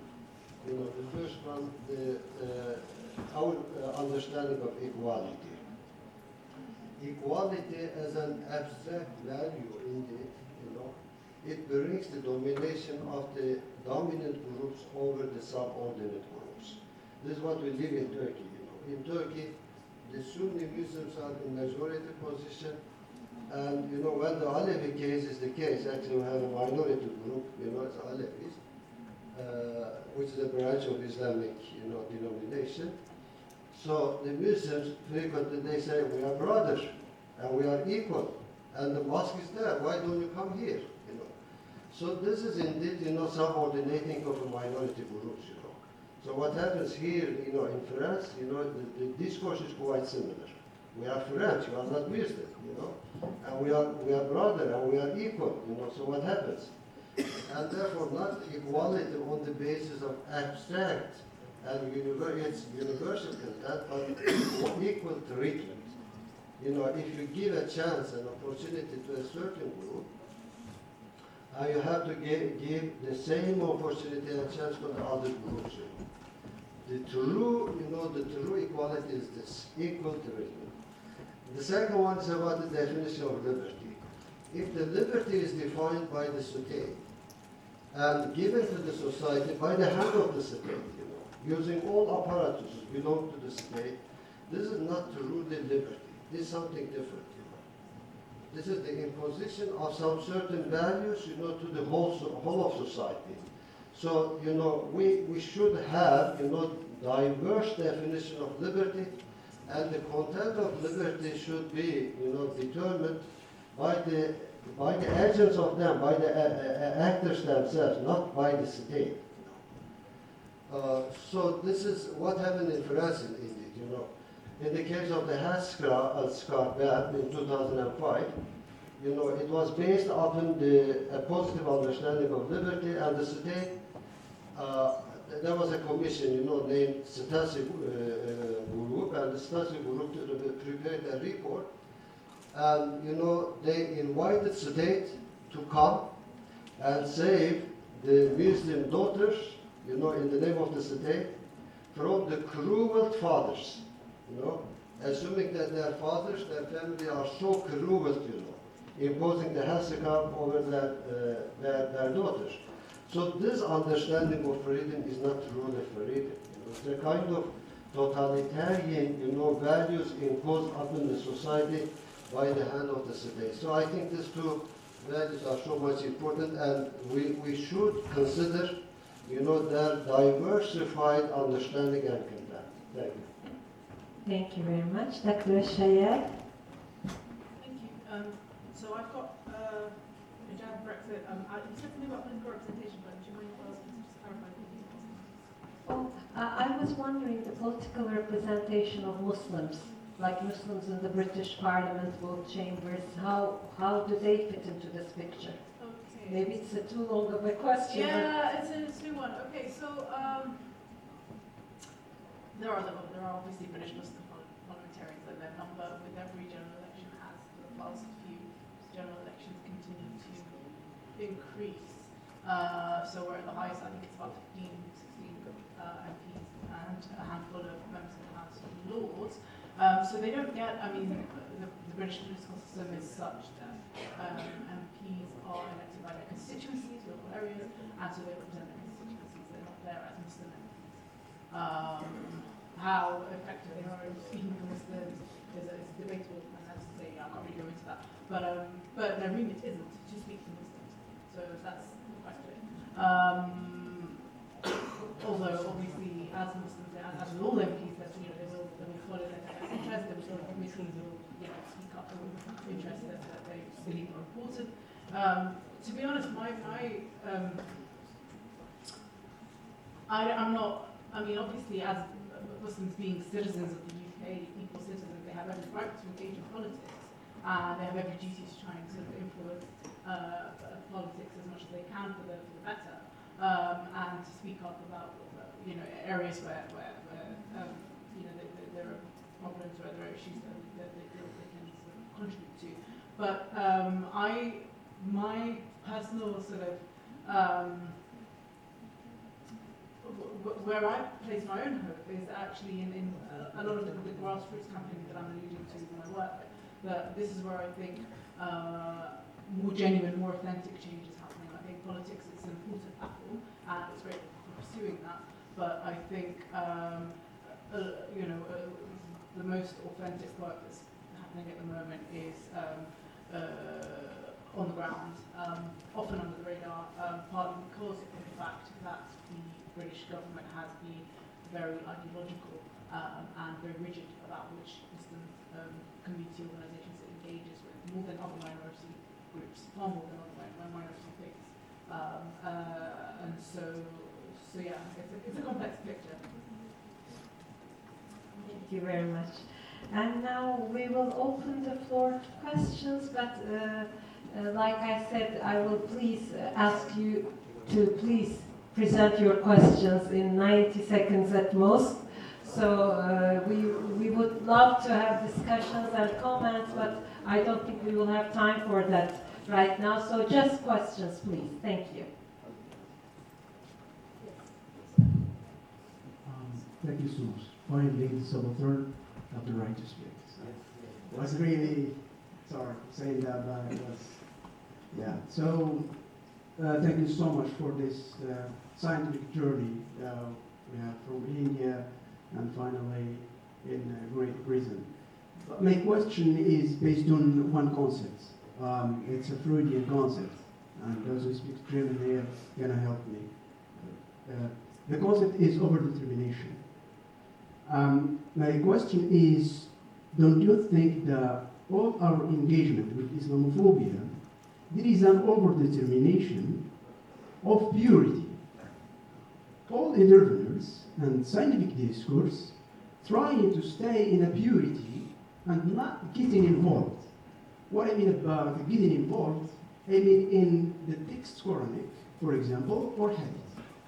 So I was wondering that I'm gonna have something in those texts and Quranic, and trying to find out something else there.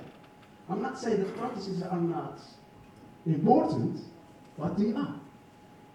But it doesn't mean that there is a purity. I'm trying every day and in every moment to justify yourself and to get apologized. And the problem is when this purity and overdetermination move to scientific discourse. I do not know very much about India or China, but I know about, for example, North Africa and a little bit Egypt. Oh, I wonder, there is no one, for example, mentioned in Hamid Abu Zaid, for example. It is a massive work in Hamid Abu Zaid of the text, for example, or the Khitab al-Tawil, the discourse and the interpretation. There is, for example, the Algerian one, Mohamed Al-Kouf, تحليل الوعي الإسلامي لحقوق السياجات الدبلوماسية المنغلقة. And lastly, our Moroccan scholar, the last thing wrote in Sunnah al-Islah.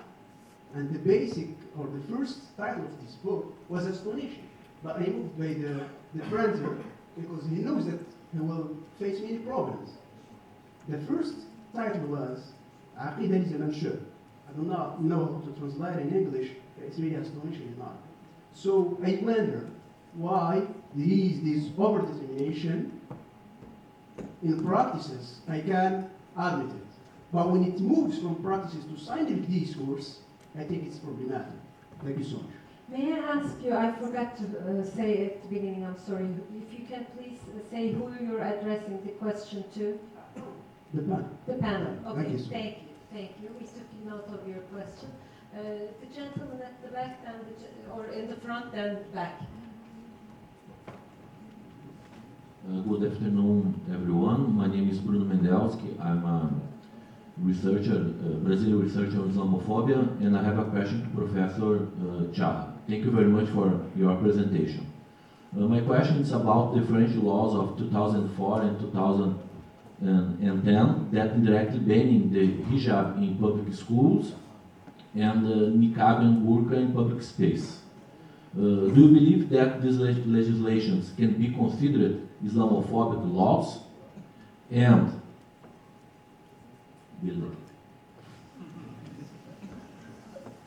if you agree that there are Islamophobic laws, the fact that the European Court of Human Rights validated these laws, and also the 2011 Belgian law, similar law, doesn't show that a difficulty of the European Union to lead democratically with its Muslim minority? Thank you. At the back, please, and then we can come to the young lady over here. Good afternoon, everyone. I'm Abdullah here from CIGA. I'm a research associate. Taking the privilege, I just want to thank Dr. Luwei because we really, personally, I appreciate her coming out of China and supporting, or at least giving a speech for the minority of Uyghurs. Please, I may ask you to give her applause. Thank you so much. So I have two questions to go for her. The first one is, what would be your solution, or you might think of as a solution for Uyghurs or for China to deal with that, considering the fact that for now we have, or if I not to give back, after 10 to 20 years, personally I believe we might be having more Uyghurs in Turkey than we have in China. Unfortunately, due to the shortage of time, I was supposed to take you back to the history, the invasion of Great Britain and the agreement of China with Russia, which they invaded the Turkestan. So considering that one, we cannot, personally I don't agree to call it part of China, so due to the shortage, again, I will go to the second question. So the issue of UK and US diplomacy towards the Huawei company, the broadcasting one, most of them they banned, they are not allowed to use in US and so many of the European countries due to the spying or sort of business they're running under the table. So would you think that the social media, specifically Facebook, would be applicable to kind of raise the voice for Uyghur minorities? What if the Chinese government come up and just eliminate or just call it no Facebook anymore, no Twitter anymore? I mean, what would be, because considering the other, on the contrary, what the US government and the European Union as a Western powers, they are doing or kind of embargoing against the Chinese, I think Chinese may have the right or have the voice to do so. Thank you so much. Thank you. The young lady over here, are there any more questions? Okay, because we at some point we need to stop. So we'll take, after the young lady, we'll take the lady over here and 2 questions right here, then we will answer. Hello, my name is Esma, I'm from TRT World. First of all, thank you for wonderful presentations, they were all great. Actually, my question is for Ms. Elshayyal. I was wondering, since 2016, Sadiq Khan has been the first Muslim mayor in the UK, and I was wondering how he situated himself inside the parliament and the community, and how his views and his religion and his character was received in the parliament and the community together. Thank you. Over here, please, and then the 2 questions, but I hope we'll have time for the answers as well. Assalamu alaikum, my name is Zinat, I'm from South Africa. I have 2 questions, one to Dr. Varsha and one to Dr. Omer. Dr. Varsha, in your map of India, you gave the demographics, and what I noticed was that there was a huge population of Muslims located to the north, which I presume is Kashmir. You mentioned partition and the difficulties that the country had gone through since then, but you didn't talk about Kashmir or Assam and disenfranchisement in these areas and the role of the BJP and the Hindutva in the occupation of Kashmir. I'd like you to comment on that, please. On Dr. Omer, when we look at the actions of the French, I think that we need to look beyond the colonialism and also look at neo-colonialism, look at the Francophonie approach in Africa, and the fact that France is still involved in and still controlling and determining who rules these countries that are supposed to have been decolonized and supposed to be democratic. And yet when there are democratic elections in many of these countries, including in Algeria years ago, when it doesn't satisfy the French, those elections were quashed and a replacement government was put in place. And this is happening in Central Africa, it's happening across the whole of the continent. Yet France is very eager to take remittances and to continue to benefit from this neo-colonialism. Also, on the issue of Charlie Hebdo, I don't think that Muslims need to take responsibility. Thank you all very much. Inshallah, tomorrow, our last day, we'll start again at 9:30, and we will have, again, 3 sessions tomorrow. The session in the morning is titled Islamophobia and Orientalism, where they intersect and diverge. And then the following one would be Islamophobia and human rights, and the last session will be a conversation with scholars. So I hope to see you all tomorrow. Thank you very much. 9:30.